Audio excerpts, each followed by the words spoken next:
Eu era a esposa do meu pai e aos 11 anos eu tive a minha primeira gravidez com o meu pai. Mas o meu pai, ele continuava casado com a minha mãe. Enquanto isso, ele tinha ela como esposa e eu também.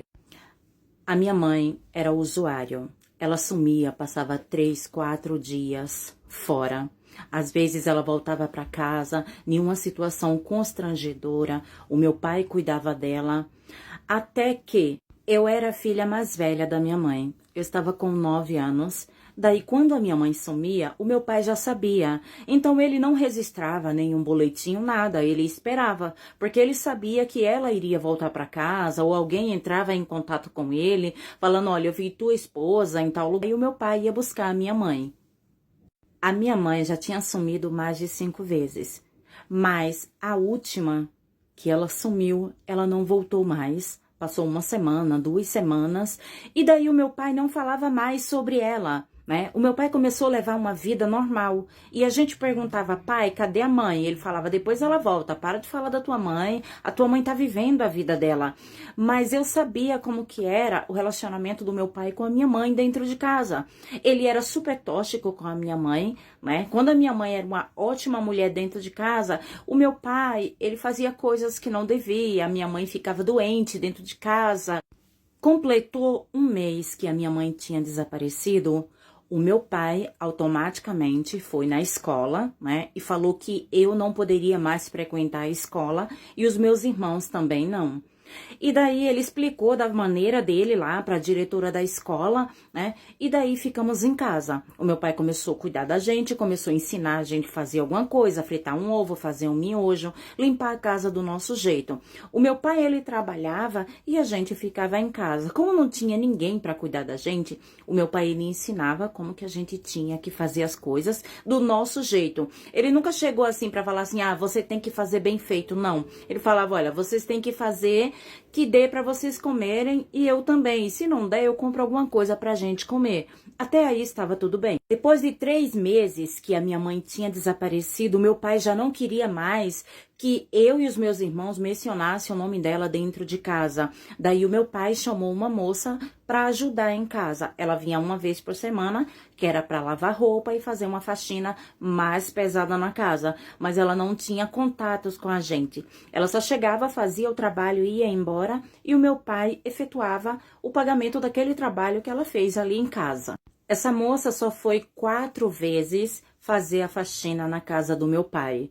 E daí o meu pai falou para ela que não precisava mais, porque eu e os meus irmãos já conseguia fazer as coisas dentro de casa. Então a moça já não foi mais, né? A gente não ia mais para a escola, porque o meu pai tirou a gente da escola, alegando que pelo fato da gente ser criança e não ter uma pessoa para levar a gente até a escola, a gente corria um risco num trajeto até a gente chegar à escola. Então, na época, isso foi acatado de uma forma de proteção da parte do meu pai. Quem estava escutando ele ali falou: não, ele quer proteger as filhas. Como ele tem que trabalhar, ele não consegue trazer as crianças na escola por causa do horário que ele trabalhava e não tinha ninguém que pudesse ajudar. E o salário do meu pai era pouco, então ele alegou que o salário que ele ganhava só dava para sustentar a gente. Então ficamos em casa sem ir para a escola e começamos a lavar, a cozinhar do nosso jeito. Depois de 1 ano que a minha mãe não voltou mais, mas a gente não sabia que o meu pai estava por trás do desaparecimento da minha mãe. Passou 1 ano, o meu pai começou a trazer uma moça para casa, falando que estava conhecendo ela, que estava namorando com ela, né? E daí essa moça começou a vir com mais frequência para casa.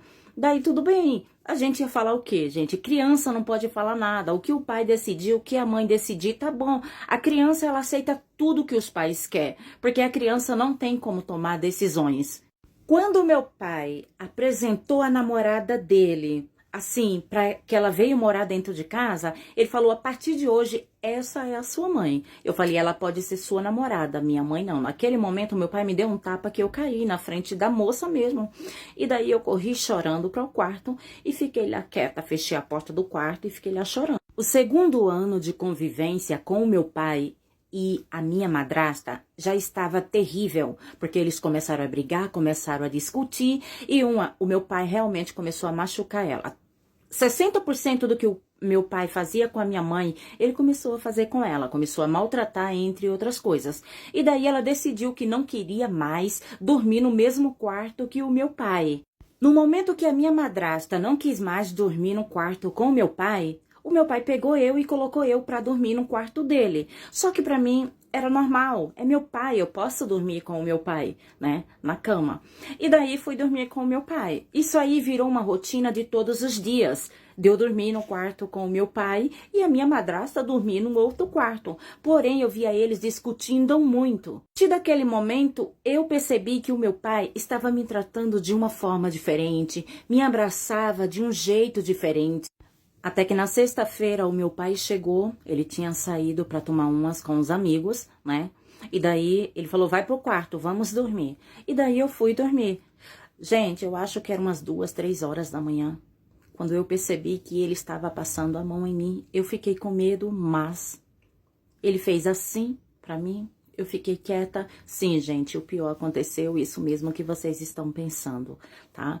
E daí aconteceu no dia seguinte, eu estava assim, gente, dolorida, estava. Nunca tinha acontecido algo desse tipo, se é que vocês entendem o que eu estou falando. Eu passei mais de uma semana dolorida, porque o que aconteceu naquela noite entre eu e o meu pai nunca tinha acontecido. E eu procurando coragem para conversar com a minha madrasta, só que eu fiquei com medo de falar para ela e ela chegar para o meu pai e falar, olha, a tua filha falou que você fez X coisa com ela, entende? E daí eu fiquei com medo, passei uma semana dentro do quarto, até que aquelas dores que eu tava sentindo, que vocês já sabem do que eu estou falando, as dores foram passando, foram aliviando um pouco. Depois que o meu pai fez isso, a única coisa que eu queria, gente, era ficar presa dentro do quarto. Eu comecei a ficar com medo. Eu tinha medo até da minha madrasta, de conversar com ela, porque eu achava que tudo que eu falasse pra ela, ela iria falar pra ele.